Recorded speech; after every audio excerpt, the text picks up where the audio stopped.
안녕하십니까. 저는 소개받은 정기영 과장이라고 합니다. 예, 은행에 들어온 지는 한 10년 됐고요. 금융시장국 현재 채권시장팀에서 근무를 하고 있습니다.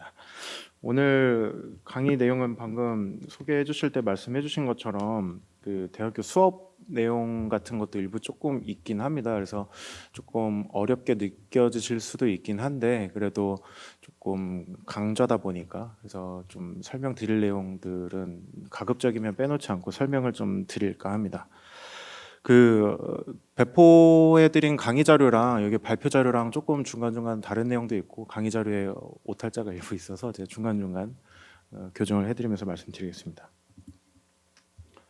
오늘은 그 총 6개 컨텐츠를 준비했고요. 먼저 채권이 어떤 건지에 대해서 설명을 드리고 앞서 영상에서 계속 쭉 간단하게 설명을 했지만 일단 채권이 뭔지에 대해서 설명드리고 그리고 채권을 어떻게 발행하고 어떻게 유통되는지 설명드리고 수익률이랑 듀레이션이라는 거는 어떤 개념인지 보통 요거는 채권 투자를 안 해보신 분들은 좀 생소한 개념이라서 요거 설명드리고 국채 선물이라는 게 있습니다. 그래서 거기에 어떤 의미가 있고 어떤 기능을 하는지 설명드리고 최근에 채권 시장이 어떻게 돌아가고 있는지랑 그거와 관련해서 주요 이슈 사항은 뭐가 있는지 설명드리도록 하겠습니다.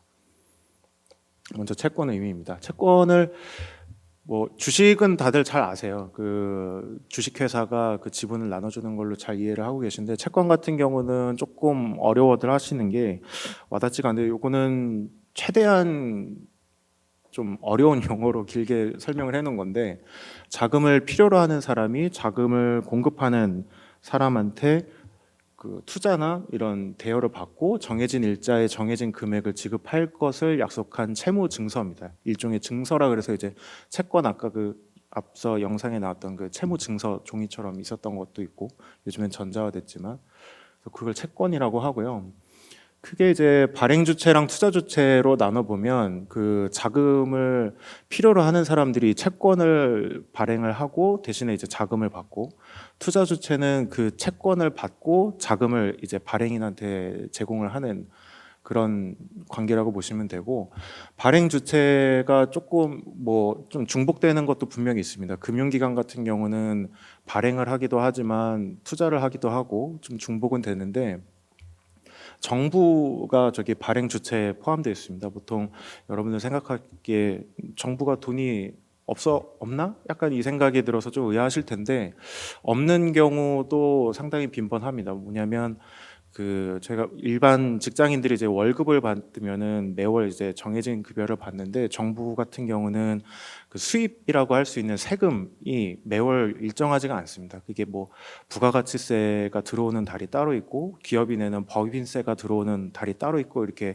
좀 월별로 변동이 있어서 일시적으로 좀 큰 돈이 나가야 되는 달에 좀 자금이 모자랄 수도 있고 아니면은 뭐 정부 정책상 복지 정책을 좀 장기적으로 추진을 해야 되는데 재원 마련이 당장 어려운 경우 뭐 그런 경우에는 채권 발행을 통해서 이제 자금을 조달하기도 합니다. 그래서 저기 정부가 발행 주체했는데 맨 앞에 적혀져 있는 이유는 가장 이따가 보시겠지만 발행 잔액 자체가 가장 크기 때문에 정부가 발행하는 게 그래서 제일 앞에 적어놨고요. 목적은 방금 설명드린 대로입니다.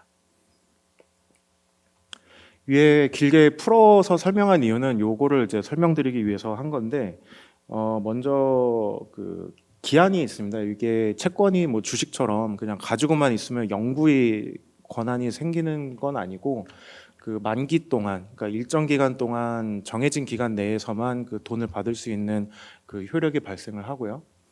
그리고 정해진 금액이라 그래서 그 사전에 이제 발행할 때 약속한 이자와 원금을 정해진 시간에 이제 배급을 하게 됩니다. 그래서 여러분 금융기관 혹시 재직 중인 선배나 아니면은 친구들 만나서 명함 받으면 그 FI 팀이라고 써져 있는 경우가 종종 있습니다. 그거는 저 끝에 가로에 써져 있는 Fixed Income이라는 거의 약자인데요. 저게 그 투자를 한 사람 입장에서는 이자든 원금이든 정해진 시간에 정해진 그 수입을 받기 때문에 그래서 Fixed Income이라는 표현을 씁니다.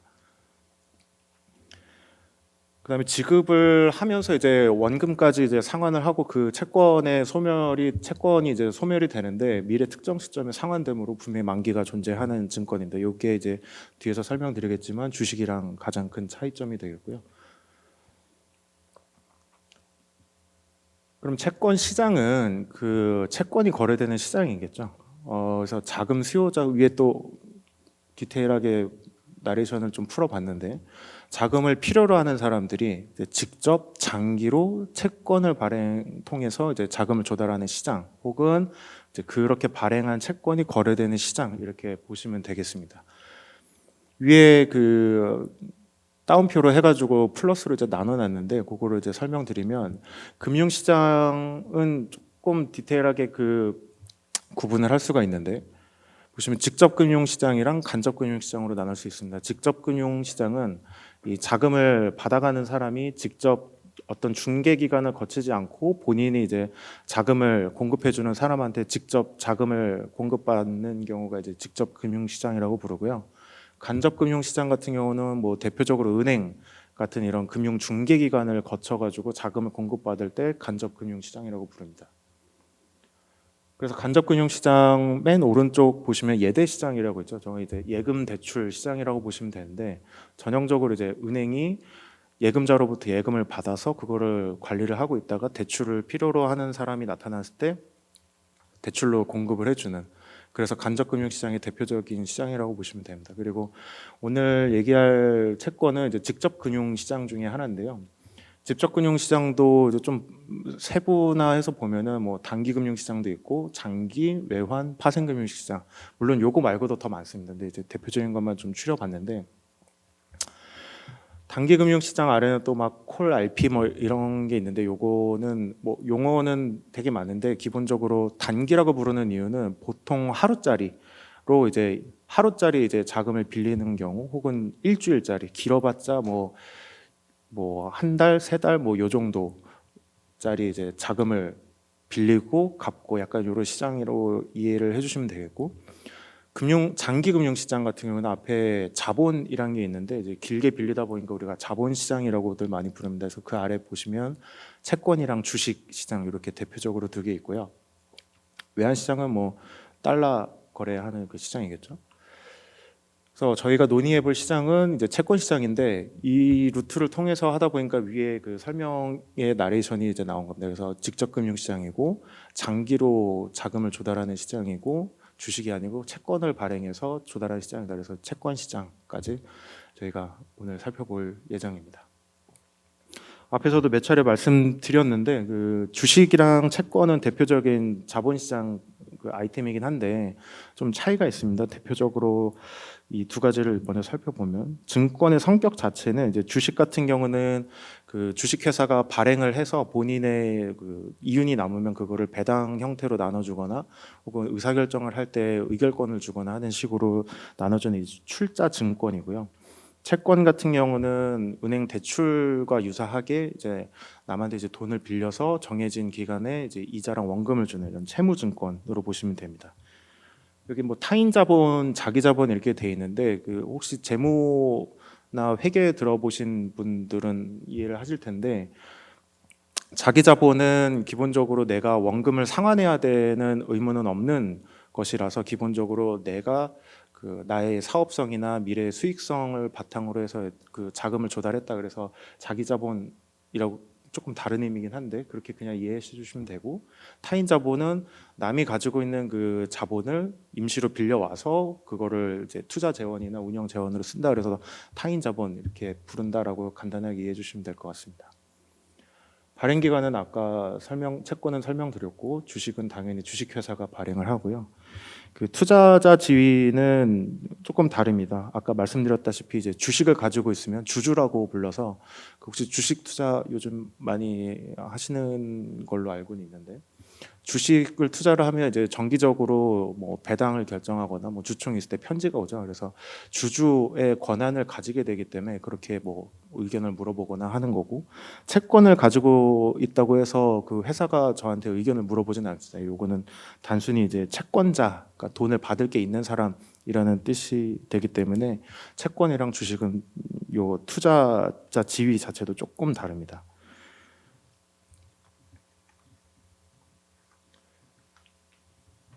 공통점은 아까 말씀드렸는데 그 자금 조달을 하는 방법에 차이가 있을 뿐 기본적으로 자금을 조달하는 수단 중에 하나라는 공통점이 있고 원금 손실 가능성이 있습니다. 아까 뭐 정해진 만기에 원금을 갚는데 왜 원금 손실이 있냐라고 말씀하시는데 물론 그 발행한 뭐 예를 들어 A라는 회사가 발행한 회사채에 투자를 했는데 이 A라는 회사가 망했다. 그러면은 이 원금 손실 가능성은 당연히 있는 건데 그 만기까지 가져가지 않고 중간에 내가 이 채권을 다시 남한테 넘기거나 이제 팔 때 그 시세 차익이 발생을 하게 됩니다. 내가 산 가격이랑 내가 남한테 팔 때 가격이 차이가 있으니까 주식과 마찬가지로 원금 손실 가능성이 있습니다. 그리고 당연히 이제 거래가 가능하고요. 이렇게 테이블을 써놨는데 그 강의 자료에는 왼쪽 아래 그 채권 투자 수익에 원금이 빠져 있습니다. 죄송합니다. 만기까지 이제 보유할 때는 그 채권 같은 경우는 원금이랑 이자를 받게 되는데 마이너스는 없습니다. 무조건 다 이제 내가 무조건 받게 되어 있는 금액이고 아까 그래서 픽스드 인컴이라고 부르는 이유가 저겁니다. 주식 투자 같은 경우는 위에 시세 차익이랑 배당금이라고 똑같다고는 해놨는데 사실상 주식은 만기라는 게 없기 때문에 그냥 위에 이제 만기 전 매도 시랑 그냥 동일하다라는 표현으로 그냥 따옴표를 해놨고요. 채권 종류 앞에 그 강의 시작하기 전에 틀어놨던 영상에서도 설명을 조금 했는데 간단하게 설명드리겠습니다. 발행 주체에 따라서 이제 좀 구분을 하면 국채는 중앙 정부가 발행을 하는 거고 지방채는 그 지자체들이 발행을 하는 거고 특수채 같은 경우는 뭐 한국전력이라든지 아니면 산업은행이라든지 이런 특수 목적을 가진 법인에서 발행하는 특수채가 있고요. 회사채는 일반적인 그 상법상 법인이 발행하는 게 이제 회사채입니다. 이자 지급 방법으로 구분을 하면 뭐 이자를 한 번에 지급하는 채권 같은 경우는 보통 할인채라고 부릅니다. 요거를 뭐 이표채랑 맨 끝에 있는 이제 이표채랑 가장 이제 양극단에 있는 건데 이표채는 주기적으로 이자를 주는 채권이라는 뜻이고요. 할인채 같은 경우는 그 예를 들어 10,000원짜리 채권을 팔 때 5% 이자다 그러면은 그거를 현재 가치화해서 아예 처음 발행할 때 할인해서 그 할인된 금액을 지급을 하고 만기 때 그 정해진 원금을 받는 방식으로 주기 때문에 할인해서 산다 그래서 할인채라고 부른다고 이해하시면 될 것 같습니다. 여기 동그라미에 써놨는데 그 각 기준은 이제 배타적인 게 아닙니다. 예를 들어서 국채이면서 이표채이면서 공모채 이런 식으로 중복되는 이제 특징들을 가질 수가 있어서 요거는 서로 배타적인 카테고리라고 생각하지 않으셨으면 좋겠습니다.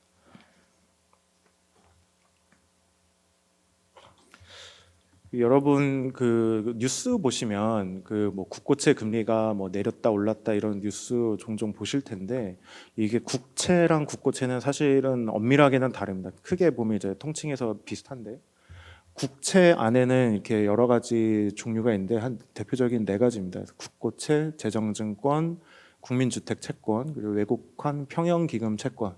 그래서 크게 네 종류인데 뒤에 두 가지는 정부가 이제 주기적으로 발행을 하지는 않고요. 앞에 있는 거를 이제 주로 활용을 하는데 어떤 차이가 있냐면 여기 아래 테이블 보시면은 만기가 좀 다릅니다. 채권 같은 경우는 국고채 같은 경우는 2년에서 제일 긴 건 이제 50년까지도 있는데 물론 많이 발행은 하지 않지만 제일 긴 거는 이제 50년까지 있는데 재정증권 같은 경우는 1년 이내입니다. 보통 뭐 30일짜리, 90일짜리 뭐 이렇게 있는데 이건 뭐냐면 국채 같은 경우는 좀 장기로 자금을 길게 조달해야 될 필요가 있는 경우에 조달을 하는 것이고 재정증권 같은 경우는 아까 말씀드렸던 그 세수, 그러니까 세금의 수입이 일정하지 않기 때문에 일시적으로 잠깐 이번 달에만 빌렸다가 혹은 뭐 한 두 달 정도 빌렸다가 갚을 목적으로 발행을 일시적으로 하는 게 이제 재정증권이다라고 이해를 해주시면 될 것 같습니다.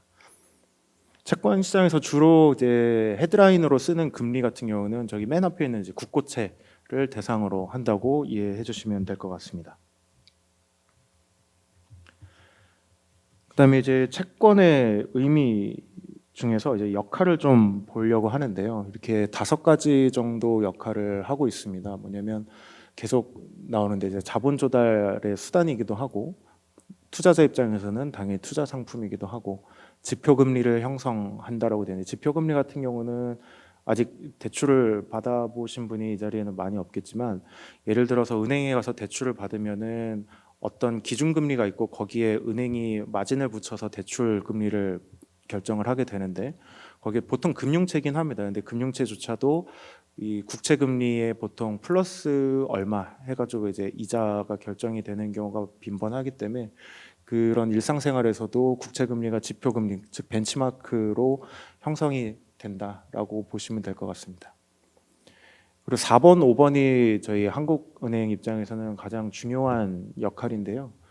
통화정책 파급 경로 매개체라고 써놨습니다. 통화정책 같은 경우는 아시겠지만 한국은행 금융통화위원회에서 기준금리를 뭐 동결하고 인상하고 인하하고 하는 결정을 통해서 통화정책을 변경하거나 유지를 하는데, 그것이 실물경제나 물가까지 파급되는 과정이 여러 가지가 있습니다. 그래서 그 과정에서 시장금리가 그거의 매개체가 되는 루트가 있습니다. 그래서 그 통화정책 파급경로의 매개체라는 설명이 있고, 정보의 생산 제공은 잠시 후에 설명을 드리겠습니다. 먼저 통화정책 파급경로 매개체 역할인데요. 요 빨간색 경로를 보시면 될 것 같습니다. 저기 뭐 금리 경로 있고 자산 가격 경로 있고 환율 경로 있고 여러 가지, 물론 저거 말고도 이제 학계에서 제시되는 더 많은 경로들은 추가적으로 더 있는데, 교과서나 이런 데서 대표적으로 언급하고 있는 경로가 이제 저거라고 보시면 됩니다. 시장 금리를 통해서 저기 통화 정책 변경을 기준금리를 변경을 하면 맨 왼쪽에 있는 금리 경로를 거쳐서 총수요, 그러니까 우리나라 경제 안에서 사람들이 물건을 얼마나 더 살 수 있는지의 그 구매력을 조절한다든지, 뭐 쉽게 설명을 드리면 그런 거에 이제 영향을 미친다고 보시면 되는데, 간단하게 메커니즘을 설명드리면, 예를 들어서 기준금리를 올리면 시장금리도 같이 올라가게 되는데, 그 시장금리가 올라가면은 일반 사람들이 물건을 살 때 돈을 빌려서 사기가 조금 더 불편해지니까 이 총수요가 기존보다는 조금 위축이 되고, 사람들이 좀 물건을 덜 사다 보니까 맨 아래에 있는 인플레이션도 조금 진정이 되는 그런 메커니즘으로 작동을 하는 것을 이제 설명드리고 있는 겁니다. 정보의 생산 제공인데요. 요거 같은 경우는 가운데 금리 기대라고 이제 빨간색으로 표시를 해놨는데, 기대만으로 어떻게 통화 정책이 실물 경제에 영향을 미치냐라고 하시겠지만, 잠시 후에 설명을 드릴 그 금리 결정 구조를 보시면 그 앞으로 금리가 어떻게 될 것인지, 앞으로의 내가 뭐 시장에서 평가하는 금리가 어느 방향인지에 따라서 우리가 그 실제 시장 금리에 그게 이제 상승 하락에 영향을 미치게 되는데, 그게 실제로 시장 가격으로 형성이 되면 아까와 마찬가지로 이제 총수요에 영향을 미치고 인플레이션 실물 경제에 영향을 미치는 그런 루트가 따로 있습니다. 네, 이렇게 영향을 미치게 되고, 채권의 의미는 간단하게 이렇게 설명을 드렸고요. 그 발행을 어떻게 하고 유통을 어떻게 하는지 아까 설명을 이제 드리겠습니다. 발행은 요 종류는 아까 다 설명을 드렸던 겁니다. 국고채 같은 경우는 아까 정부가 장기로 조달하는 자금이라고 했고, 재정증권은 일시적으로 하는 거고, 여기 통화안정증권이 있는데 요거는 한국은행에서 발행을 하는 증권입니다. 요것도 만기가 그렇게 긴 채권은 아니고, 중앙은행이 이제 통화 정책을 수행함에 있어서 단기 자금이 일시적으로 과부족이 생기거나 아니면 유동성을 조절해야 할 필요가 있을 때 그 만기에 맞춰서 이제 조절할 목적으로 발행하거나 흡수하는 증권이라고 이해를 해주시면 좋을 것 같고요. 은행이랑 뭐 산업금융채권, 한국전력채권, 뭐 회사채 이렇게 종류가 나눠져 있습니다.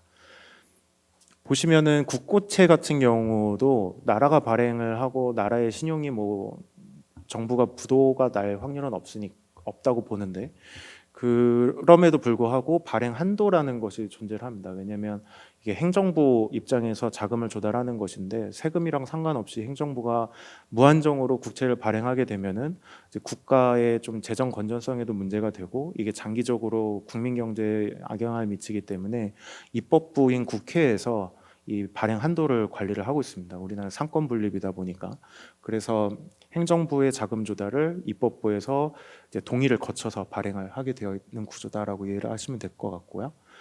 한국은행에서 발행하는 통화안정증권 같은 경우는 그 한국은행의 최고 의사결정 기구는 아시겠지만 금융통화위원회라고 있습니다. 저희 총재, 부총재를 당연직으로 해서 총 7분 계신데 거기서 의결을 통해 가지고 발행 한도를 결정을 하게 됩니다. 그리고 은행채 뭐 이런 게 다 이제 그 관련 법에서 한도가 있는데 맨 아래 보시면 회사채 같은 경우는 그 회사의 신용도와 뭐 사업 전망 이런 거에 따라서 투자자만 있다면 뭐 얼마든지 발행은 할 수 있습니다. 물론 이 회사가 그 발행한 회사채의 그 부채 수준이라든지 뭐 이런 걸 감내 가능한 수준에서 이제 자체적으로 발행을 하는 거기 때문에 요거는 따로 법적으로 정해진 한도는 없다 이렇게 이해하시면 될 것 같습니다. 네, 요거는 발행 잔액을 제가 막대 그래프로 조금 그려봤는데 보시면은 가장 비중이 높은 게 그 왼쪽은 시계열이고 오른쪽은 올해 이제 10월 달 현황인데 국고채가 37.8%로 발행 잔액이 제일 크고요. 그 다음이 은행채로 21.7% 정도 됩니다. 그 다음에 회사채도 크긴 한데 뭐 아무튼 국고채랑 금융채가 전체 합치면은 전체 채권 발행의 절반 이상을 차지합니다.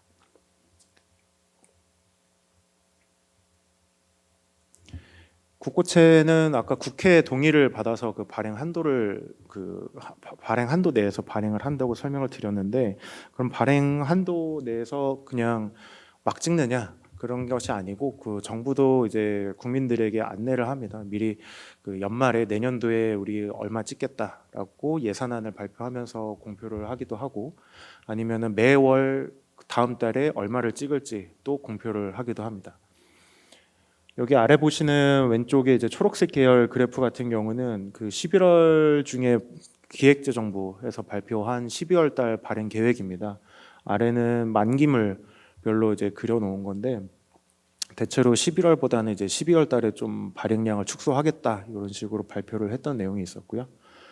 오른쪽 파란색 그래프는 그 정부가 실제 발행한 그 국채 중에서 차환 발행이 있고 순발행으로 나눠볼 수 있는데 차환 발행은 어떤 뜻이냐면 기존에 발행한 채권들이 만기가 아까 말씀드렸다시피 채권에는 만기가 있는데 만기가 도래했을 때 그것을 예를 들어 1,000억 원이 만기가 도래했는데 그 1,000억 원만큼 똑같이 발행을 안 하면 이 1,000억 원에 해당하는 원금을 이제 정부 입장에서는 갚아야 되는 건데 만약에 이걸 차환을 그대로 한다 그러면 실제로 1,000억 원을 지출을 하지 않고 요 1,000억 원의 채무를 실질적으로 이제 연장하는 효과가 있다고 보시면 됩니다. 그래서 저기 발행량에는 잡혀 있지만 차환 발행 같은 경우는 실제 국채 시장에 추가적으로 공급이 되거나 뭐 혹은 그 채무자인 정부 입장에서 상환의 의무가 생기거나 상환 부담이 생기거나 그런 포션은 아니라고 이해하시면 될 것 같습니다.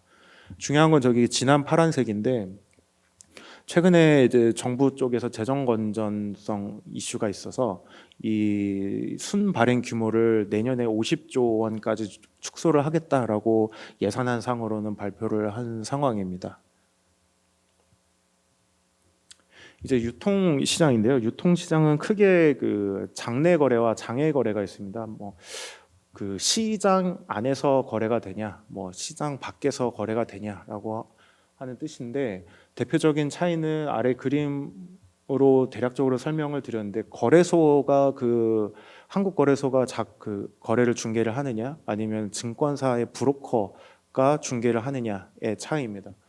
나머지는 거의 유사합니다. 뭐 은행에서 자금을 결제를 하고 뭐 예탁결제원에 그 채권 채무 관계를 등록을 하고 이런 건 똑같은데 채권 브로커가 끼냐 아니면은 한국 거래소가 끼냐에 따라서 조금 다릅니다.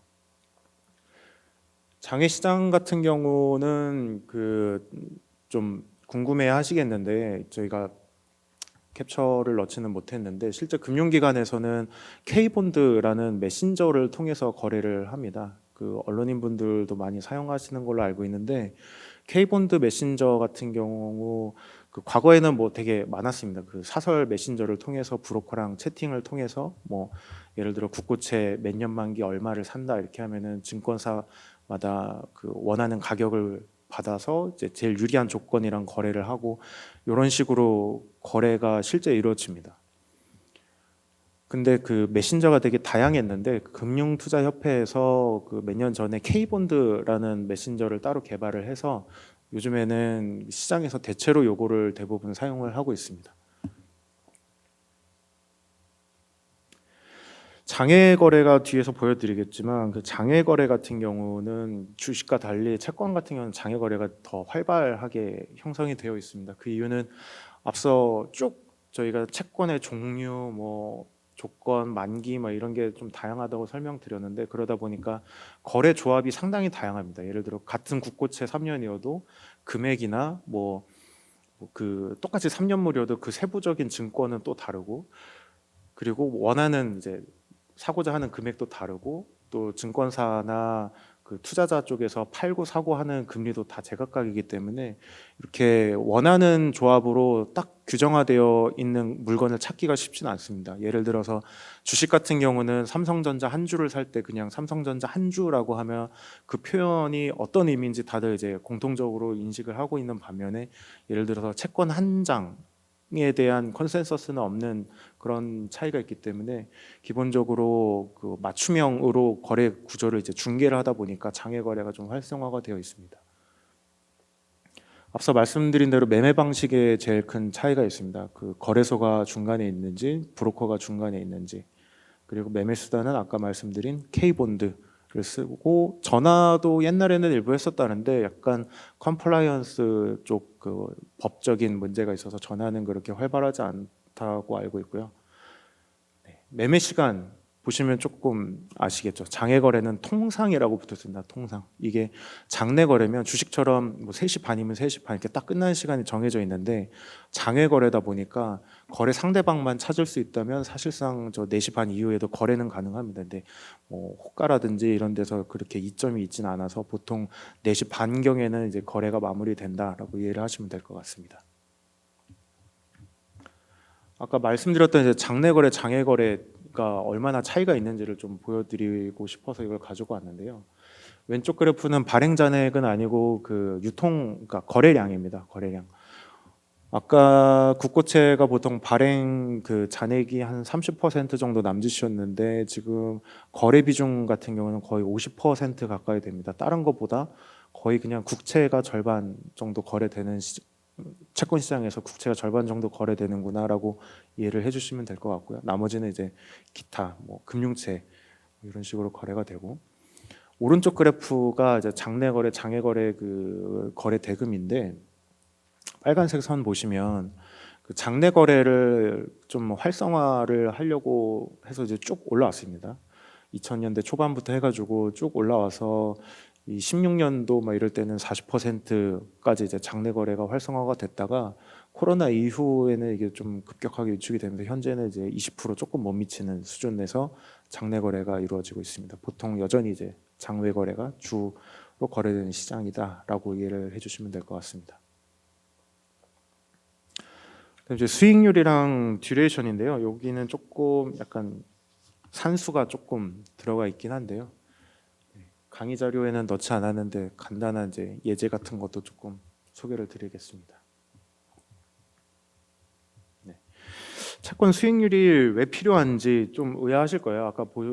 아까 보셨다시피 정해진 이자율에 따라서 이제 이자를 받는다고 그랬는데 그 표면 그 이자율이 있는데 왜 수익률이 필요하냐라고 물어보실 텐데 이게 다릅니다. 제가 예를 들어서 만 원의 채권을 찍으면서 5% 이자를 드린다고는 했지만 이 채권에 대한 그 아까 5%라는 거는 발행을 했을 때 가져간 사람 입장에서 받는 5%인 거고 투자를 하는 사람들은 이걸 발행하지 않고 발행할 때 받아가는 게 아니고 유통시장에서 누군가한테 이제 살 수도 있지 않습니까? 그래서 그 살 때 대략적으로 내가 어느 정도의 수익을 받아갈 수 있는지를 봐야 하기 때문에 그래서 그 수익률이라는 개념이 필요한 겁니다. 간단하게 좀 예시를 드리고자 해서 이제 요거를 가지고 왔는데 A랑 B를 보면 액면가 만기 때 이제 돌려받는 원금은 10,000원으로 똑같고 이자는 1% 차이가 납니다. 매년 말 1회 지급을 하고 만기는 3년, 5년으로 조금 다른데 현재 가격, 그러니까 시장에서 유통되는 이 채권 A, 채권 B의 가격이 9,500원으로 똑같다라고 했을 때 일반적으로 보면은 채권 A 같은 경우는 대충 계산해 보면 원금 10,000원에 3년 동안 이자 7%면은 전체 내가 수취하는 금액은 한 12,100원 정도 되겠다라는 생각이 드실 거고 채권 B 같은 경우는 6%씩 5년이니까 대충 한 13,000원 받겠구나라는 생각이 드실 텐데 가격이 똑같으니까 그러면은 똑같은 9,500원을 투자해서 내가 채권 B에서 13,000원을 받는 게 이득인가라고 생각이 드시겠지만 아까 소개해드린 대로 이자 말고 표면 이자 말고 이 수익률을 계산을 해서 어느 쪽에 투자를 하는 것이 이득인지를 계산을 해봐야 됩니다. 그래서 이제 채권 수익률이라는 개념이 필요한데 만기 수익률이라고도 부릅니다. 우리가 아까 설명드린 대로 채권은 만기가 있는 증권인데 이 채권을 내가 사서 만기까지 보유를 했을 때 대략적으로 어느 정도의 수익을 얻을 수 있는지를 표현하는 거라고 보시면 돼요. YTM은 Yield to Maturity라고 Yield to Maturity의 약자라고 보시면 되는데 어쨌거나 채권 수익률을 이제 비교를 해서 투자 여부를 결정을 하고 투자 종목을 결정한다고 대충 이해를 하시면 될 것 같습니다. 그리고 또 미래 수취 예정이 현금의 현재 가치와 뭐 이런 어려운 말로 설명은 해놨는데 여기 수식을 보시면은 조금 더 어렵습니다. 일단 채권 가격이 이제 P로 설명이 되고 CF는 캐시플로우입니다. 캐시플로우의 약자고 캐시플로우를 현재 가치화를 이제 쭉 다 해준 건데 현재 가치는 쉽게 설명을 드리면 현재 이자율이 5%일 때 현재 100원을 예금을 해놓으면 1년 후에 105원이 되지 않습니까? 그 얘기는 반대로 얘기하면 미래 1년 후에 105원은 현재 내가 100원의 가치로 생각을 하는 거라고 생각해 주시면 되는데 그래서 1 플러스 이자율로 나누기를 이제 해주시면 됩니다. 그래서 저 캐시플로우를 매년 이자율로 이제 현재 가치화를 한 거에 합계가 내가 지불하고자 하는 용의가 있는 금액이 되겠죠. 이것도 식으로만 보면 좀 이해가 안 되니까 앞에 예시로 드렸던 거를 좀 설명을 드리겠습니다. 이거는 강의 자료에는 없는 내용이니까요. 먼저 A를 계산을 해보면 그 위에 식대로 계산을 해보면 이렇습니다. 첫 번째, 두 번째 해에는 이자만 지급이 되고요. 세 번째 해에는 원금이랑 이자가 같이 지급이 됩니다. 그래서 첫 번째 우측에 이제 첫 번째 항에서는 10,000원에다가 7%의 이자를 받는 건데 이게 현재부터 1년 후에 받는 거니까 1 플러스 R로 현재 가치화를 해주고요. 두 번째 항 보시면 10,000원에 7% 이자 받는 건 똑같은데 요거를 현재 가치화를 하면은 앞에 거보다는 더 1년 추가되기 때문에 1 플러스 R의 2승으로 할인을 해주고 마지막 항은 이제 원금이 추가되어 있습니다. 할인 방식은 똑같고요. 그게 9,500원인 것으로 시장에서 거래가 되고 있는 것이다라고 이해를 하시면 되는데 이거를 이제 뭐 곱하고 이렇게 계산을 해보면 최종 A 채권의 그 수익률은 8.98%고요. 채권 B는 7.23%가 나옵니다. 그래서 아까 보셨다시피 결국 최종적으로 받는 캐시는 B가 더 큰데 이게 만기가 길다 보니까 할인하는 과정에서 오히려 투자 수익률은 채권 A가 더 높은 그런 현상이 발생하게 됩니다. 그래서 저희가 여기 표면 이자라고 부르는 그런 채권 이자와 최종 수익 그 만기 보유 수익률을 다르게 접근을 하셔야 되는 이유가 바로 여기에 있습니다. 반대로 같은 수식인데요. 반대로 채권 수익률 알면은 당연히 그 채권 가격도 계산이 가능하겠죠. 식을 보시면은 저기 R이라고 적혀 있는 그 채권 수익률이 지금 분모에 가 있는데 그러다 보니까 채권 가격이랑 수익률은 역의 관계다라고 결론이 나옵니다. 요거는 주식이랑 조금 다릅니다. 그래서 뭐 주식도 마찬가지긴 한데 나중에 말씀드리겠지만 채권 시장에서는 그 채권의 가격이 아니고 금리로 거래를 하기 때문에 금리가 내려가면은 가격이 올랐다라고 생각을 해주시면 되고 반대로 금리가 올랐다 그러면 채권의 가격이 떨어졌구나 이렇게 인식을 해주시면 될 것 같습니다. 네. 이렇게 하는 이유는요. 예를 들어서 뭐 삼성전 계속 특정 기업 예시를 드리게 되는데 아무튼 그 기업의 주식 한 주를 산다 그러면은 정확하게 그 한 주에 해당하는 가격은 공통적으로 제시가 됩니다. 7만 얼마 이런 식으로. 근데 예를 들어 채권을 100억 원어치를 산다라고 했을 때 할인을 해서 뭐 97억 2,800만 원어치 살게요. 이렇게 또 호가를 하면 뭐 금융 사고가 있을 수도 있고 뭐 좀 거래하는데 불편함도 있을 수 있고 그러다 보니까 기본적으로 저렇게 수익률이라는 단순한 지표를 활용해서 거래를 하는 것이 일반적입니다. 물론 만기물에 따라서 실제 가격으로 거래하는 경우도 있긴 합니다.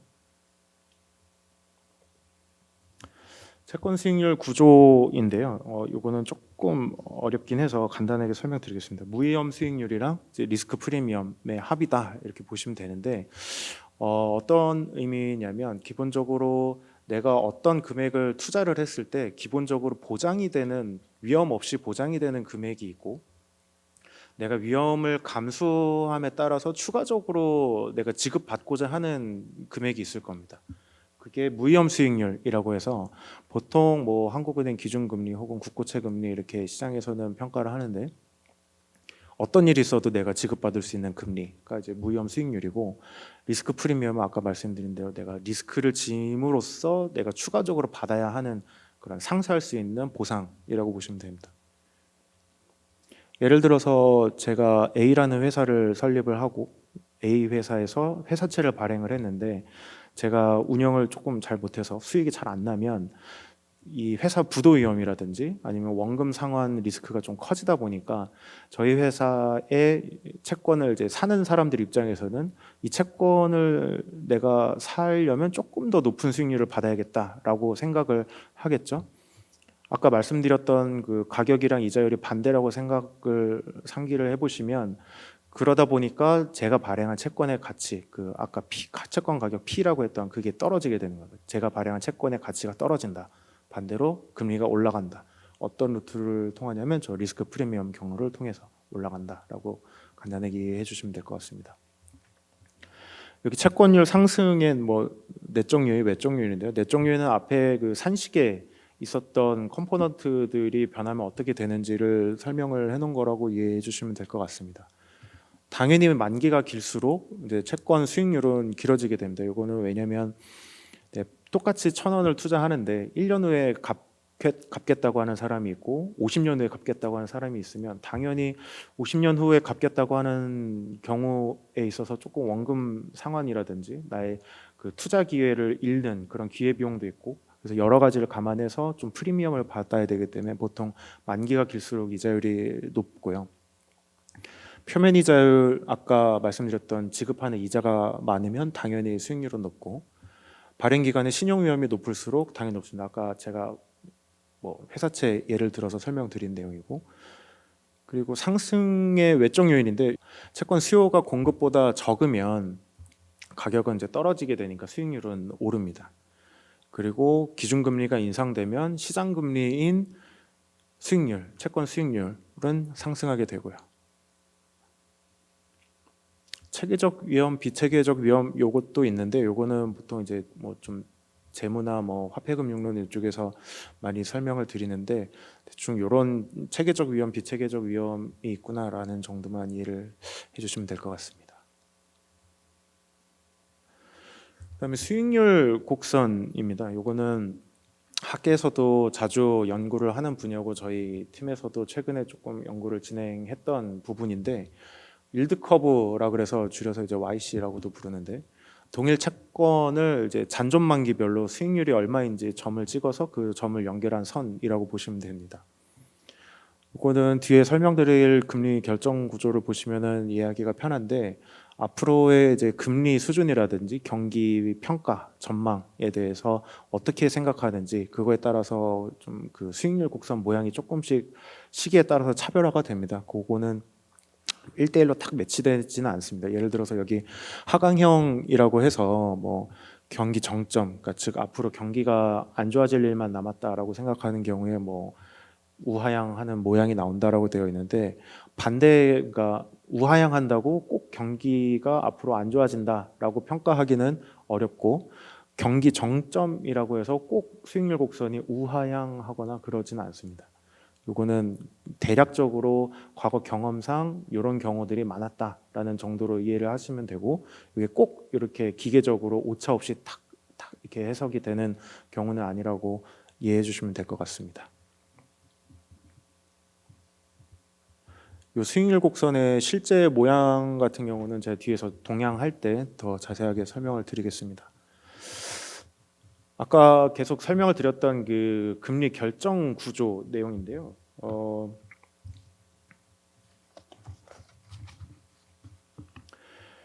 시간이 이제 t0인 게 이제 현재고 tn이 이 채권의 만기라고 봅시다.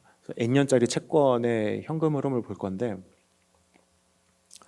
1년 단위로 이제 그 R1, R2, R3 하고 RN까지 이렇게 쭉 1년짜리 금리를 표현한 겁니다. 요거는 R2 같은 경우는 어떤 의미냐면 1년 후에 예금을 했을 때 그 다음 1년 후에 받는 예금 이자라고 이해를 해주시면 될 것 같아요.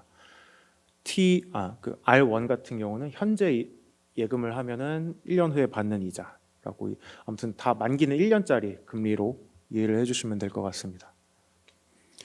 이 R1부터 Rn이 있을 때 맨 아래 그냥 n까지의 전체 R은 어떻게 되는지를 이제 계산을 해보면 이해가 쉬운데요. 똑같이 100원을 투자했을 때 내가 첫 번째 T 연기에 100원을 투자를 해서 1년 후에 R1에 해당하는 이자와 원금을 받아서 그거를 다시 1년짜리 예금으로 계속 재투자를 하는 경우를 상상을 해보는 거예요.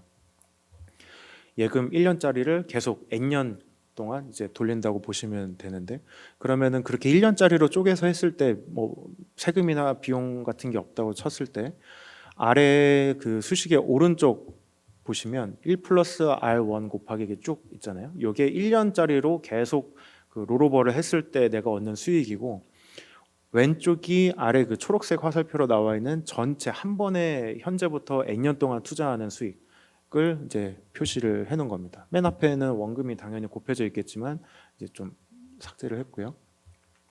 그래서 이론상 이 두 가지 수익률은 같아야 한다라고 계산을 하는 건데 이게 곱하기로 되어 있으니까 조금 어렵죠. 그래서 뭐 로그를 취하고 뭐 이렇게 하는 게 있는데 간단하게 보시면 아래 그 대문자 R 수익률은 위에 1년짜리 이자율의 평균이라고 보시면 됩니다. 그러다 보니까 당장은 아니어도 한 2년 후에 1년짜리 금리가 오를 거라고 예상을 한다면 당연히 현재의 N년 만기 금리도 조금 올라가게 되는 그런 메커니즘이 여기서 나오는 겁니다.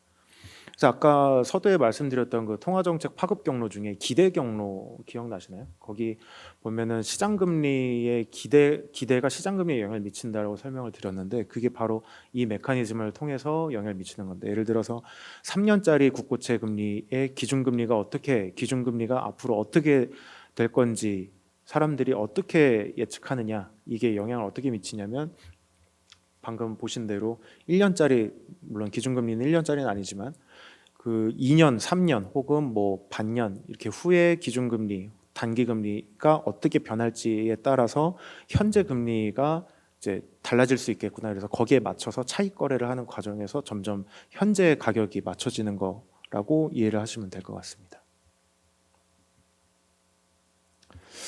그러면 이거를 어디서 조회를 할 수 있느냐 보시면은 그 금융투자협회라 그래서요. 코피아 본드 홈페이지 들어가 보시면 여기 왼쪽 아래 여기는 실제 홈페이지 화면인데 여기 최종 호가 수익률을 들어가서 검색을 해주시면 됩니다.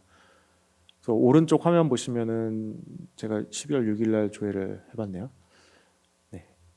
국고채 뭐 1년, 2년, 3년 뭐 이렇게 쭉 해서 그 아래 뭐 다양한 채권 다른 것도 있습니다. 그래서 그 채권들의 오전 가격, 오후 가격 이렇게 해서 12시, 4시 반 이렇게 공시를 하게 됩니다. 그래서 보통 금리가 올랐다, 뭐 국고채 같은 경우는 금리가 올랐다 내렸다 보려면 이제 최종 호가 수익률 보통 보시면은 크게 문제는 없습니다. 근데 민평금리라고 또 있어요. 아까 말씀드린 대로 그 채권 같은 경우는 장내 거래보다 장외 거래가 많기 때문에 이 중개사나 브로커마다 이제 거래하는 금리가 다 다르고 이게 중앙 집권화된 거래소가 없다 보니까 주식처럼 딱 한 가지 프라이스로 나오기가 어렵습니다. 그래서 각 그 자산 평가사마다 산출한 그날의 이제 금리들이 있는데 그거를 금융투자협회가 취합을 해서 그 평균 금리를 발표를 하게 됩니다. 그래서 줄여서 이제 민간 평가사 평균 금리인데 민평 금리라고 부르게 됩니다. 이것도 같은 홈페이지에서 메뉴만 다르게 해서 조회해 보실 수 있습니다. 듀레이션인데요. 듀레이션은 그 채권 투자하시는 분들이 자주 쓰는 용어예요. 요거는 그 쉽게 이해하시면 만기랑 비슷하다라고 보시면 되는데 만기랑 정확하게 일치하지는 않습니다. 뭐냐면 채권 여기는 이제 그 설명을 써놓은 거는 투자 자금의 평균 회수 기간이라고 써놨는데 예를 들어서 아까 3년짜리 채권 A가 뭐 9,500원이라고 설명을 그 예시를 드려드린 그걸 보면 9,500원을 내가 지금 투자했을 때 이 평균적으로 9,500원이 회수되는 데까지 얼마나 걸리는지를 표현해 주는 거라고 보시면 돼요. 근데 중간중간 이자를 주니까 기본적으로 만기보다는 조금 짧은 게 일반적입니다. 왜냐하면 만기 전에 이자라는 게 있으니까 그거까지 감안하면 실제 투자 자금을 회수하는 거는 꼭 만기가 아니어도 된다는 의미죠. 계산하는 방식은 여기 조금 또 어려운 얘기로 풀어서 써놨는데 채권 가격 대비 각 시점에 뭐 현금 흐름을 현재 가치 현금 흐름의 현재 가치를 가중치료하는 기간 가중 평균이다. 식이 어려운 말도 어려운데 이제 식도 어렵습니다. 보시면 아까 앞에 채권 가격 그 계산하는 식이랑 거의 유사한데 조금 변형한 거라고 보시면 됩니다. 이것도 조금 어려우니까 제가 예시를 통해서 설명을 드리겠습니다. 요거는 강의 자료 없으니까 화면을 봐주시면 되겠습니다. 액면 1,000원짜리 그리고 표면금리 5% 발행하는 사람이 이제 5% 이자를 주겠다고 약속한 채권이고요. 시장에서는 8% 수익률로 거래가 되고 있습니다. 그리고 3년 만기고요. 이 채권의 듀레이션을 계산을 하는 건데 연도별로 현금 흐름을 파악을 해야 되니까 쉽게 조금 표로 그려봤습니다. 첫 번째 해 연말에는 원금은 당연히 없고 이자만 5% 50원을 받게 되고 두 번째 해에도 이자만 50원 들어오고 세 번째 해에는 이제 원금이랑 이자가 같이 들어오게 됩니다. 그래서 최종적인 현금 흐름은 1년 차 때 50원, 2년 차 때 50원, 3년 차 때 1,050원이 됩니다.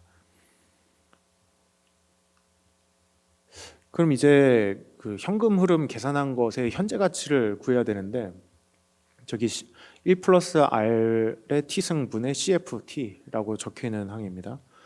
그래서 D 앞에 현금 흐름의 그 현재 가치를 계산할 때는 표면 금리가 아닌 현재 시장에서 거래되고 있는 이제 시장 금리를 활용해서 할인을 해주시면 됩니다. 그래서 50원을 1 플러스 R로 할인을 하면 46원이 나오고 똑같이 50원인데 한 번 더 할인을 하게 되니까 46보다 낮은 43이 나오고 1,050원을 또 1 플러스 R의 3승으로 할인을 하면 834원이 납니다. 그래서 그거를 다 합친 게 앞에서 그 수식으로 말씀드렸던 채권의 가격이 되겠죠. 그래서 빨간색 글씨로 써져 있는 923이 이 채권의 가격이라고 보시면 됩니다.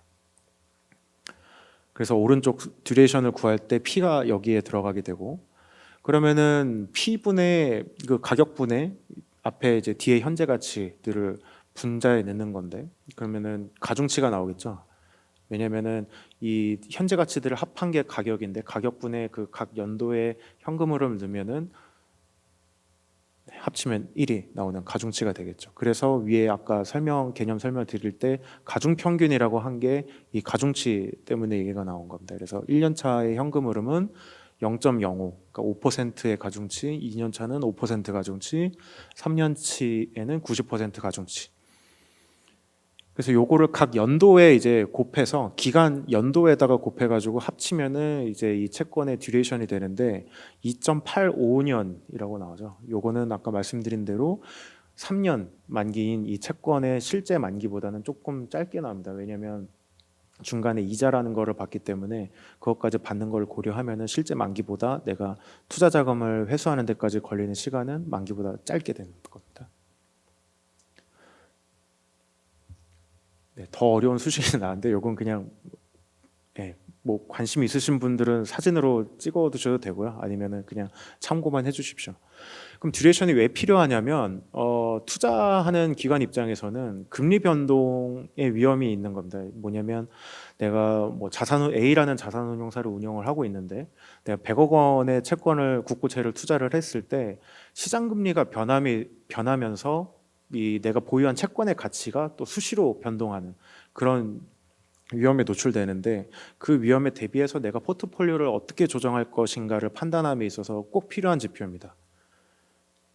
듀레이션은 쉽게 얘기하면 여기 동그라미로 설명드린 대로 수익률 1%포인트가 변할 때 채권 가격이 얼마나 변하느냐를 의미한다고 보시면 되는데 맨 아래 그 굵은 글씨로 보시면 그 왼쪽에 있는 델타 P는 이제 채권 가격의 변동을 의미를 하고 오른쪽은 듀레이션에다가 뭐 이렇게 좀 수식이 나오는데 결국에는 듀레이션이 높아지면 채권 가격 변동성이 그만큼 절대값 기준으로 보면 채권 가격 변동성이 더 커지겠죠. 그러니까 쉽게 얘기하면은 여러분 그 플라스틱 30cm 자 있잖아요. 30cm 자를 끝에를 0cm 부분을 잡고 끝에를 이제 똑같이 튕겼을 때 흔들리는 폭이랑 한 15cm 정도를 내가 잡고 있고 끝에를 튕겼을 때 자가 흔들리는 폭이랑 비교를 생각을 해보시면 됩니다. 만기가 길수록 이 금리 변동의 그 채권 가격 변동이 좀 더 출렁이는 개념으로 이렇게 이해를 해주시면 될 것 같습니다. 국채 선물 의미와 기능에 대해서 이제 좀 설명을 드리려고 합니다. 국채 선물은 뭐냐면 그 프레젠트는 아니고 퓨처라고 부릅니다. 그 파생금융 상품의 일종인데 정확하게는 그 자본시장 앞에 그 시장 분류할 때 그 자본시장에 속하는 건 아니고 파생 상품 금융시장에 속하는 거라고 보시면 되는데 국채 선물은 그 중에서도 기초 자산이 국채인 선물입니다. 실제로 국채를 주고받고 하는 것은 아니고요. 가상의 국채를 정해진 시간에 정해진 가격으로 이제 거래할 거를 약속한 거래구나라고 이해를 하시면 될 것 같습니다. 투자하는 목적은 크게 두 가지입니다. 이게 아까 말씀드린 대로 금리 변동에 따라서 채권 가격이 변하니까 금리 변동에 따른 내 자산 가치의 좀 하락이나 이런 위험을 해지할 목적으로 해지 목적 거래자가 있고요. 두 번째는 이게 실제 국채를 매매를 하는 게 아니다 보니까 국채 선물을 이제 포지션을 구축을 해놓고 금리 방향성에 따라서 이 적은 돈으로 큰 수익을 노리는 그 투기 거래 이윤 획득 목적이 있습니다. 보통 우리가 투기라 그러면 약간 좀 부정적인 뉘앙스가 섞여 있는 단어라서 오해를 하시는데 이거는 공식적인 그 금융시장의 용어입니다. 그래서 스페큘레이터라 그래서 나쁜 그런 투기랑은 조금 다른 의미로 이해를 해주시면 될 것 같은데 그래서 요 두 부류의 참가자들끼리 거래가 이루어지는 메커니즘이구나라는 걸 이해하시면 되는데 어떤 뜻이냐면 목적 1을 베이스로 해서 투자를 하는 사람은 채권 가격이 떨어질 거를 대비를 해서 채권 선물 거래를 하는 사람이고 목적 2에 해당하는 사람은 채권 가격이 오르기를 기대를 하고 혹은 오를 거로 예상을 하고 투자를 하는 사람이기 때문에 정확하게 이해관계가 일치를 합니다. 한 사람은 사고 한 사람은 팔 테니까요. 그래서 이 두 투자 주체들끼리 거래를 하는 구조구나라고 이해를 하시면 될 것 같습니다. 이 채권 선물 같은 경우는 표현 그대로 파생 상품입니다. 즉 원래 국채가 있고 여기에 옵셔널리 이제 좀 파생적으로 생긴 그 부가적인 상품이란 뜻인데 그러다 보니까 기초 자산인 국채 시장이나 이런 게 활성화가 되어 있지 않으면 국채 선물은 그 형성이 되기가 더 어렵습니다. 그래서 우리나라 같은 경우도 사실 국채가 처음 시작했을 때부터 이 국채 선물 시장이 있었던 것은 아닙니다. 국고채 발행 물량이 늘어나고 뭐 거래도 활성화되면서 시장 참가자들이 이런 위험 관리 수단의 필요성이 좀 높아지면서 정부에서 이런 상품을 시장을 조성을 하게 된 것인데 보시면은 3년물은 IMF 직후에 시작이 됐고 10년물은 금융위기 직후에 시작이 됐습니다. 그래서 보시면 기초자산은 국고채로 똑같은데 만기가 다릅니다. 그리고 표면금리는 5%로 고정이 되어 있고 액면금리도 똑같은데 이거는 가상의 국채이기 때문에 그렇습니다. 가격 표시, 뭐 호가 단위, 뭐 이런 거 다 똑같고요. 거래 시간도 똑같고 결제월도 똑같습니다. 다 똑같은데 이제 먼저 3년물이 시작했다 보니까 시장 규모라든지 뭐 이런 좀 시장 금리에 실제 반영되는 정도라든지 이런 거는 10년물보다는 3년물이 조금 더 강하다라고 대략적으로 이해를 해주시면 될 것 같습니다. 이게 3년물, 10년물의 이제 거래 금액, 거래량이랑 일평균 거래량이랑 그 계약 수를 왼쪽에 표로 설명을 해드린 건데요. 처음에는 정말 얼마 안 됐겠지만 이제 쭉쭉쭉 해를 거듭할수록 좀 거래 규모는 계속 확대가 되고 있고 10년물 국채도 계속 확대가 되고 있는데 최근에 올해 이제 1월부터 11월 기준으로 보면은 거의 2배 이상 차이가 나죠. 계약 수만 보시면. 그래서 3년물이 훨씬 더 활성화되어 있는 시장이구나라고 이해를 해주시면 될 것 같습니다. 오른쪽에는 그 거래 기관들을 이제 쪼개본 건데요. 이건 3년물 국채 선물 기준입니다. 그래서 금융투자기관이 한 43%, 원래는 외국인이 더 많았는데 최근에 비슷해졌습니다. 외국인이 43%로 거의 비슷하고 나머지 은행, 뭐 자산운용사도 있습니다. 그래서 쉽게 얘기해서 금융투자기관이랑 외국인이랑 거래를 많이 하는구나라고 이해를 해주시면 될 것 같습니다. 그러면은 이 국채 선물이 왜 우리가 지금 채권 시장을 보러 왔는데 국채 선물을 왜 보느냐라고 했을 때 국채 선물이긴 하지만 현물 금리에도 상당한 영향을 미칩니다. 이게 그 국채 선물이 국채 현물의 가격을 미치는 메커니즘을 설명을 해 놓은 건데요.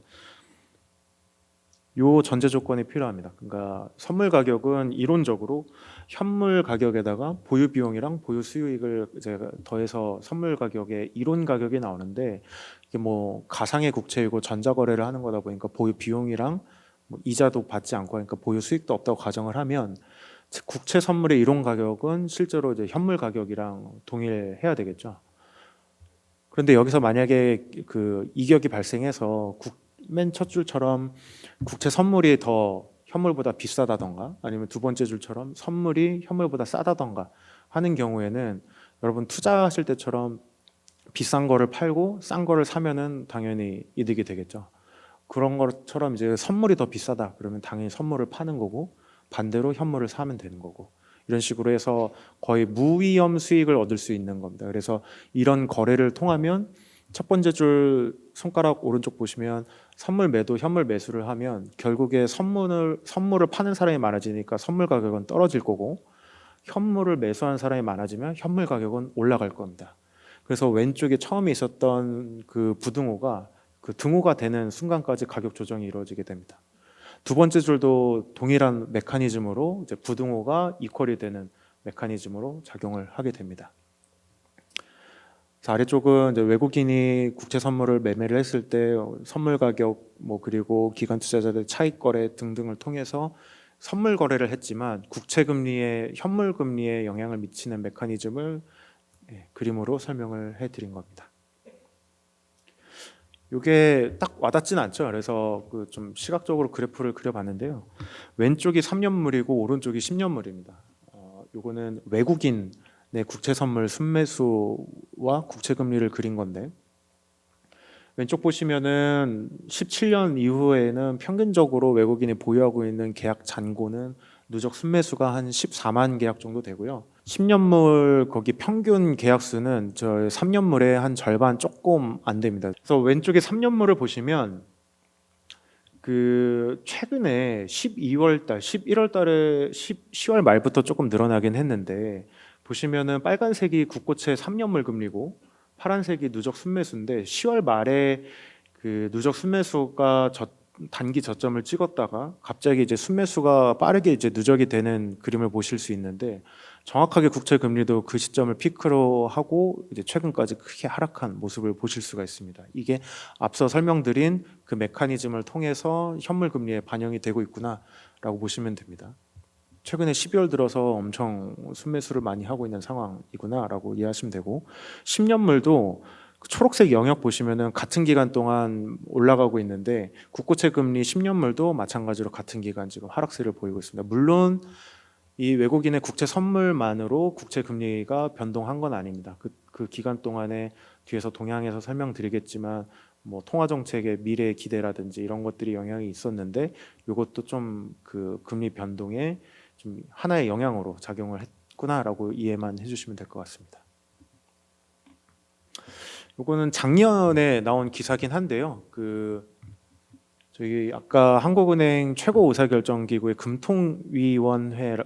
금융통화위원회라고 있다고 말씀을 드렸는데 거기에 위원 중에 한 분이신 저희 서영경 금통위원께서 그 외부에서 이제 발표를 해주신 내용인데 너무 이렇게 현물도 아닌 선물 거래가 현물 금리에 미치는 영향이 너무나 크다. 그래서 현물 금리가 반영하는 그 실물 경제라든지 뭐 미래 통화 정책 기대라든지 이런 게 그 금리에 주로 반영되기보다는 뭔가 이거에 파생된 외국인 선물 투자가 현물 금리를 너무 크게 흔드는 그런 부작용을 좀 완화할 만한 방법이 없겠느냐라는 측면에서 정책 제안을 몇 번 하신 적이 있는데 그 기사를 소개를 해 드린 겁니다.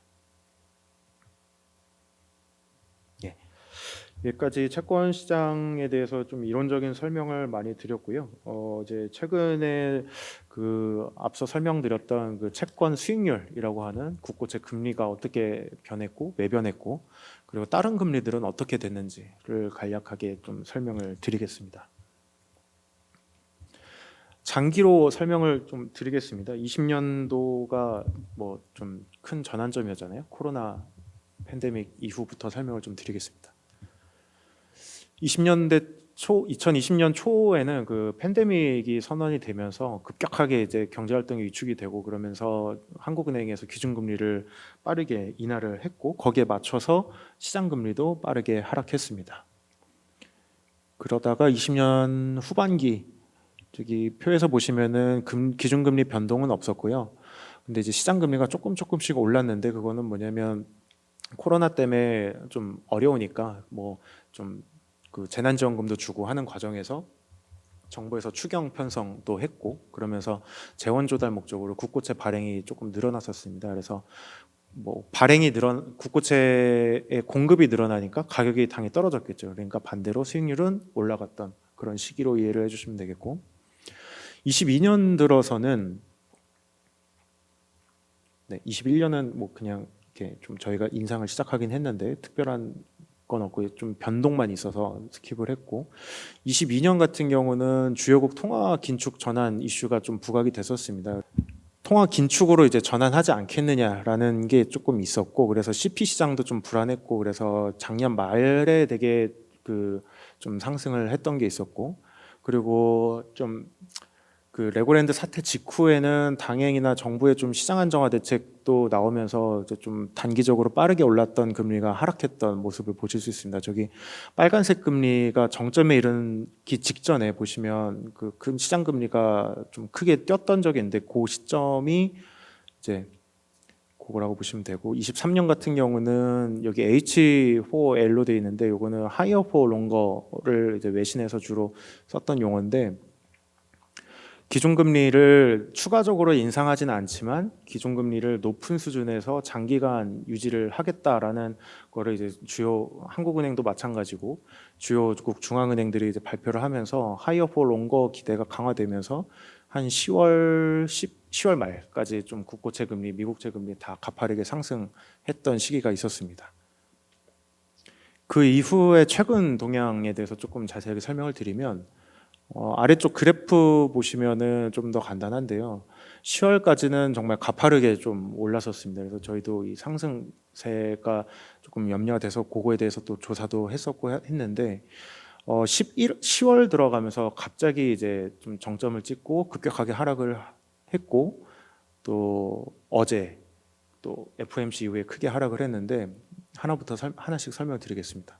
12월 들어서 미국 고용 지표가 조금 둔화가 됐고요. 그리고 11월 달 한국 CPI가 예상치를 좀 하회를 했습니다. 그래서 국내 통화 긴축 기조가 생각보다 조금 빨리 인하 쪽으로 돌아설 수도 있겠구나라는 기대가 시장에 형성이 됐고 그래서 아까 설명드린 미래 단기 금리 기대가 떨어지다 보니까 현재 시장 금리가 이제 그거를 미리 선반영하면서 금리가 빠르게 하락했습니다. 그러다가 이제 지난주 후반에는 그 미국 고용 보고서라는 게 있는데, 고용 지표 말고 고용 보고서가 이제 정부에서 발표하는 게 있는데, 그거는 조금 뭐 호조로 나오면서 일부 조금 포지션 정리에 들어가면서 금리가 횡보세를 보였는데, 어제 밤이죠. 어제 밤에 12월 FOMC가 있었는데, 거기서 미국 연준, 그러니까 미국의 중앙은행인데, 이 연준 의장이 이제 기자 간담회 과정에서 조금 금리 인하 관련된 발언이 강하게 나오면서 시장이 크게 좀 시장 금리가 크게 하락했습니다. 그래서 오늘은 아닌데 어제 그제 해가지고 조금 크게 하락을 했던 상황입니다. 여기 오른쪽 작게 확대한 그래프 보시면 이게 어제자까지 금리인데요. 엊그제까지는 조금 올랐는데 어제 하루 만에 지금 20bp 뭐 20bp 가까이 하락해가지고 조금 큰 폭의 하락세를 보이고 있습니다. 단기금리 설명을 드리겠습니다. 앞에 국고채는 말씀드린 맨 처음에 시장 분류할 때처럼 좀 장기 금융시장이라고 보시면 되고, 단기금리를 보면 대표적인 게 뭐 CDCP, 뭐 통한증권 이렇게 있다고 보시면 되고요. 장기금리가 하락을 하고, 그리고 은행채가 조금 발행 규모가 일부 축소되면서 그 좀 금리가 조금 안정되거나 좀 스테이블한 형식으로 지금 진행이 되고 있고, CP 금리 같은 경우는 그 22년 저기 스파이크 말고 최근에 보시면은 살짝 레벨 자체가 올라와 있죠. 그거는 일부 투자 주체의 좀 매수 여력이 축소가 됐고, 그러니까 증권사인데 일부 투자 주체의 매수 여력이 좀 축소가 됐고, 그 발행하는 입장에서도 조금 발행을 연말에 좀 늘리게 되면서 그게 맞물리면서 수요 공급이 엇갈리면서 금리가 조금 올랐던 시절이 있었습니다. 지지난달이죠. 여기 스파이크는 여러분들 아시는 분은 아시겠지만 그 레고랜드 사태 때 이렇게 튀었습니다. 사실 이게 그때 당시에도 많이 올랐다라고 했는데 좀 장기 시기열로 보면은 정말 이례적으로 단기 금리가 크게 상승했던 시기였습니다. 그래서 CP 금리, 뭐 CD 금리, 은행채 금리 전반적으로 그 부도 위험, 그 리스크 프리미엄이 조금 강해지면서 시장 금리가 단기 금리 중심으로 좀 크게 뛰었었고요. 여기 앞에 보시면 국고채 금리도 같은 기간에 크게 상승했던 것도 같은 이유입니다.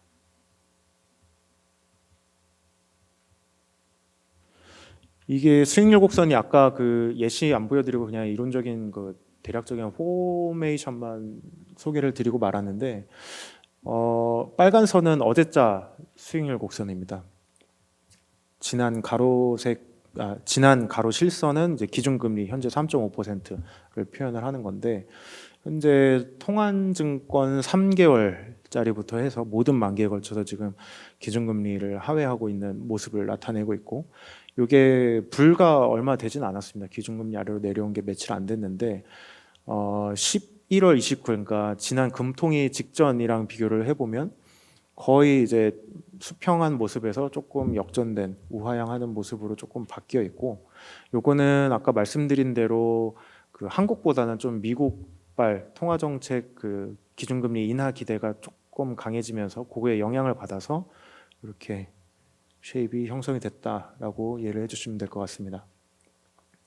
오른쪽은 회사채 신용 스프레드인데요. 요거는 국고채 3년물 대비로 해서 그 회사채들 금리 표현한 겁니다.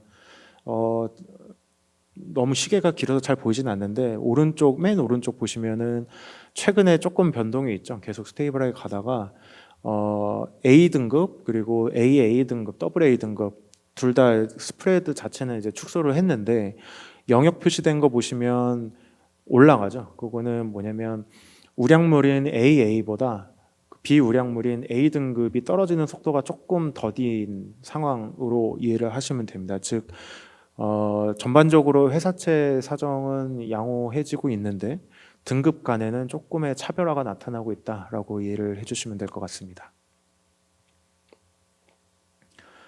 이거는 외국인이 국채를 뭐 국내 채권을 얼마나 투자를 하고 있는지를 설명을 하기 위해서 가져온 그래프인데요. 막대는 이제 월별로 보유 잔액 증감이고 선 그래프는 현재 보유 잔액입니다. 그래서 보시면은 뭐 일부 계열에는 뭐 그냥 감소한 달도 있긴 한데 전체적으로 장기적으로 보면은 외국인 채권 투자는 지속적으로 유입되고 있구나라고 이해를 해주시면 될 것 같고요. 세로선을 좀 그어놨는데 요건 연 단위로 좀 끊어놓은 겁니다. 그거는 보시면은 계절성이 조금 있거든요. 보시면 1분기, 2분기에는 대체로 조금 보유 잔액이 좀 늘어나고 3분기 말부터 4분기에는 조금 감소하고 이런 계절성이 일부 있습니다. 그래서 연초에 늘어났다가 연말엔 조금 빠지거나 아니면은 들어오는 게 감소하거나 이런 식으로 매년 계절성이 좀 나타나고 있어서 변동은 있습니다. 다만 이제 연간 합계로 하면은 이제 유입세는 지속되고 있다 이렇게 이해를 해주시면 될 것 같습니다. 지난주 12월 11일 기준으로는 우리나라 채권을 가지고 있는 거는 외국인이 이제 244조 정도 된다라고 보시면 되고, 이게 아까 맨 처음에 설명드렸던 발행 잔액 보시면 한 10% 조금 안 되는 수준을 외국인이 가지고 있구나라고 이해를 하시면 될 것 같습니다. 이 중에 국채를 물론 가장 많이 가지고 있습니다. 최근 주요 이슈인데요. 이게 뭐 저희가 위에 써놨지만 BOK 이슈노트라 그래서 그 은행에서 발행하는 그 보고서가 있습니다. 연구 보고서가 있는데 거기에 발간을 이미 한 내용을 제가 재차 좀 소개를 드리고자 합니다.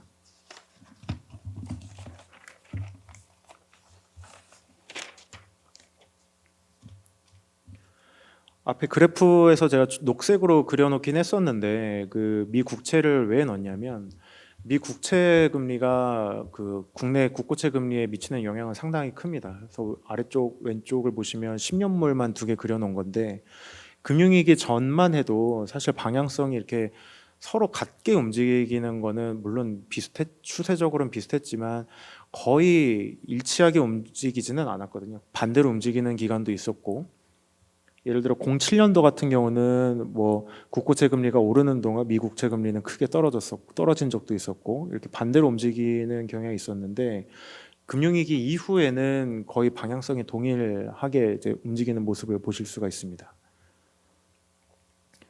오른쪽 아래 그래프는 그 상관계수랑 회귀계수인데요. 그 미국 금리가 국내 금리에 얼마나 영향을 미치는가를 이제 보기 위해서 저희가 계산을 한 겁니다. 상관계수 같은 경우는 1년물짜리는 미국이랑 한국이랑 상관계수가 0.29, 3년물도 0.29, 이래서 그렇게 높은 수준은 아닙니다. 근데 10년물 같은 경우 보시면 0.7로 확 올라가죠. 요거는 만기가 길수록 미국 국채 금리랑 같이 움직이는 동조성이 높구나라고 보시면 되는데, 상관계수가 높다고 해서 이게 꼭 직접적인 인과관계가 있는 건 아닙니다. 그래서 회귀계수를 봤는데, 물론 이것도 인과관계를 설명해 주는 건 아니지만 회귀계수를 봐도 마찬가지 결과가 나옵니다. 만기가 길수록 회귀계수가 조금 높게 나오는 걸로 이해를 해주시면 될 것 같습니다. 아까 그래프를 위에 다시 가지고 온 건데요. 보시면은 녹색 선인 그 미 국채 금리랑 하늘색 그래프인 그 국고채 금리 보시면 되는데, 거의 변동하는 거 보면 거의 물론 수준 차이는 있습니다만 변동하는 모습을 보면 거의 유사하게 움직입니다. 그래서 요거를 레벨별로 점도표를 찍어 본 건데, 아래 그래프는 그 이슈노트에는 없고요. 점도표를 찍어 본 건데 요거를 분리를 해봤습니다.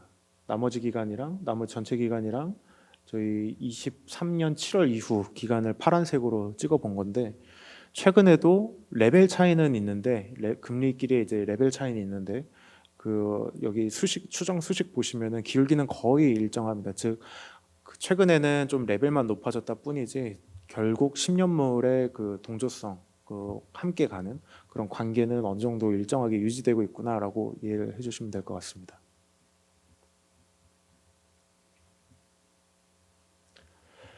그렇다면 이게 동조성이 나타나는 것까지는 이제 현상적으로 이해가 되는데, 이게 어떤 경로를 통해서 연결이 되는가를 조금 설명을 드리려고 하는데요. 크게 세 가지가 있습니다. 그러니까 실물 경제 연계 경로가 있고, 오른쪽 아래 그림입니다. 두 번째 통화정책 기대 경로가 있고, 글로벌 유동성 및 위험 회피 경로가 있습니다. 실물 경제 같은 경우는 뭐 미국의 물가나 성장이 좋아졌을 때 뭐 한국의 물가나 성장도 좋아질 수 있다라는 루트고, 통화정책 기대 경로는 미국의 통화정책 기대가 국내 통화정책 기대로 연결되는 그런 메커니즘을 그려놓은 것인데, 이런 가정을 상정을 한 겁니다. 그래서 1번, 2번 루트 같은 경우는 한국의 기대 단기 금리에 영향을 미칩니다. 그리고 오른쪽에 동그라미 3번은 글로벌 유동성 및 위험 회피 경로인데, 이 루트를 통해서는 주요국의 이제 뭐 비전통적인 통화 정책이라든지 아니면 글로벌 금융시장의 유동성이나 위험 회피 성향 뭐 이런 것들이 영향을 미치는데, 요거는 한국의 기간 프리미엄에 영향을 미칩니다. 기간 프리미엄이라는 거는 기본적으로 기대 단기금 그 국채 금리를 기대 단기 금리와 기간 프리미엄으로 쪼갤 수 있는데, 즉 수익률에서 그 미래에 예상되는 기대 단기 금리를 제외한 나머지 부분이라고 보시면 됩니다. 기간 프리미엄에 영향을 미치는데, 여기에는 뭐 국채 미국이나 한국의 국채 수급이 영향을 미칠 수도 있고요. 그래서 기간 프리미엄이 변동을 하면 장기 금리나 중기 금리에 영향을 미치게 되는데, 장기 금리는 실선으로 돼 있고 중기 금리는 점선으로 돼 있습니다. 그래서 기간 프리미엄은 주로 장기 금리에 영향을 미치는 컴포넌트구나라고 이해를 하시면 될 것 같고, 한국 기대 단기 금리 같은 경우는 말 그대로 단기 금리랑 중기 금리에 영향을 미치는구나라고 이해를 해주시면 될 것 같습니다. 물론 장기 금리에도 아까 설명드렸던 1년짜리 단기 금리 쭉 그 수식 써드린 것처럼 영향을 미치는데, 점선으로 표현해 드렸다시피 그렇게 앞에 단기금리, 중기금리보다는 영향력이 그렇게 크진 않고요.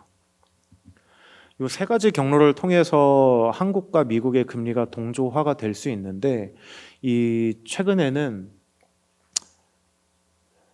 아까 설명을 드렸다시피 이렇게 장기 금리를 중심으로 해서 미국과 동조화가 되고 있기 때문에 저희가 평가를 할 때는 1번, 2번 경로보다는 3번 경로를 통해서 미국과 한국의 국고채 금리가 동조화되는 경향이 있구나라고 저희가 분석을 한 겁니다.